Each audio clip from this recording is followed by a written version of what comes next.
General সালাম দিবে। সশস্ত্র সালাম।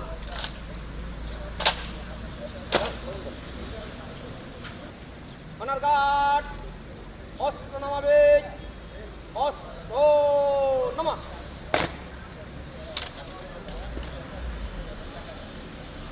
অনার গার্ড জেনারেল সালাম দিবে। সশস্ত্র সালাম।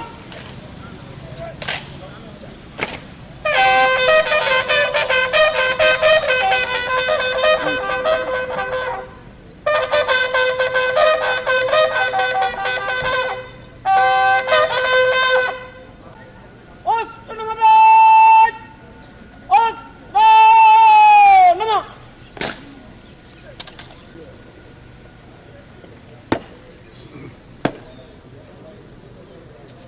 অনার গার্ড আপনার পরিদর্শনের জন্য প্রস্তুত স্যার। ধন্যবাদ স্যার।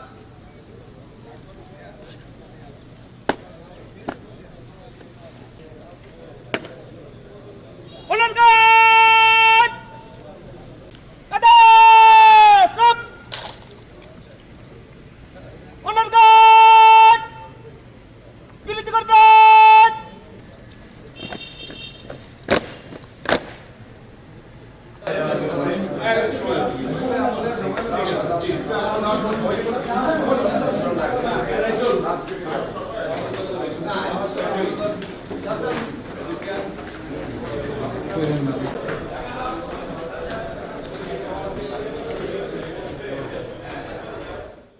দেশে একটি সুষ্ঠু নির্বাচন হয়েছে।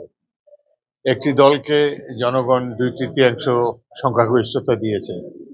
সুতরাং তাদেরই দায়িত্ব এই দেশকে সমৃদ্ধির পথে এগিয়ে নিয়ে যাওয়া। আর জুলাই সনদ দেশবাসীর সম্পদ। প্রত্যেক রাজনৈতিক যারা সংসদে যাদের প্রতিনিধিত্ব আছে তারা সবাই জুলাই সংসদে স্বাক্ষর করেছেন। বিএনপিও আমি মনে করি তারা জুলাই সংসদ বাস্তবায়নে বদ্ধপরিকর।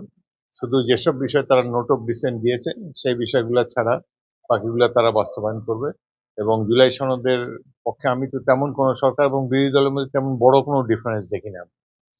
এখন কিছু কিছু দল কিছু কিছু ব্যক্তি যারা সংসদের বাইরে আছে তারা হয়তো নিজের দলকে প্রভাবিত করার চেষ্টা করে যাতে সরকার শান্তিতে না থাকতে পারে।